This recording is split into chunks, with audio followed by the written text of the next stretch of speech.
અમે બી ઘણી બધી આવા સાંભળતા હોઈએ કે સર અમે ચાલી ફરી શકીએ છીએ તો ફ્રેક્ચર તો નહીં જ હોય, તો પછી એક્સરે ના કરાવીએ તો. મોટાભાગના કેસીસમાં સાચું બી હોય છે, પણ દરેક વખતે આવું જ હોય એવું બી જરૂરી નથી. જેમ કે એક્ઝામ્પલ તરીકે પગના પંજામાં ઇન્જરી થઈ હોય, ટ્વિસ્ટ થયું હોય કે આ તે, તો એમાં 20 to 30 બોન્સ અલગ અલગ નાના મોટા બોન્સ હોય છે, તો જેના કારણે એકાદા બોનનું કેટલીક વાર ફ્રેક્ચર થયું હોવા છતાં બી આપણે ચાલી ફરી શકતા હોઈએ છીએ.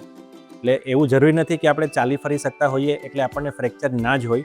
કેટલીક વાર અનડિસ્પ્લેસ ફ્રેક્ચર, હેરલાઇન ક્રેક એવા બધામાં બી આપણને ચાલી ફરી શકતા હોઈએ, પણ એ ઇમિડિયેટલી આપણે ડાયગ્નોસિસ કરી લઈએ વધારે સારું, તો પ્રોપર ટ્રીટમેન્ટ થાય અને અર્લી એમાંથી રિકવરી થાય.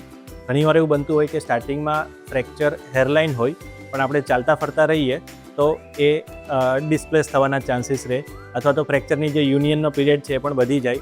અને એના કરતાં બેટર છે કે આપણે જો યોગ્ય જરૂર લાગતી હોય તો કન્ફર્મ કરીએ, ડાયગ્નોસિસ પ્રોપર કરીએ એક્સરે અથવા તો ફર્ધર ઇન્વેસ્ટિગેશન દ્વારા.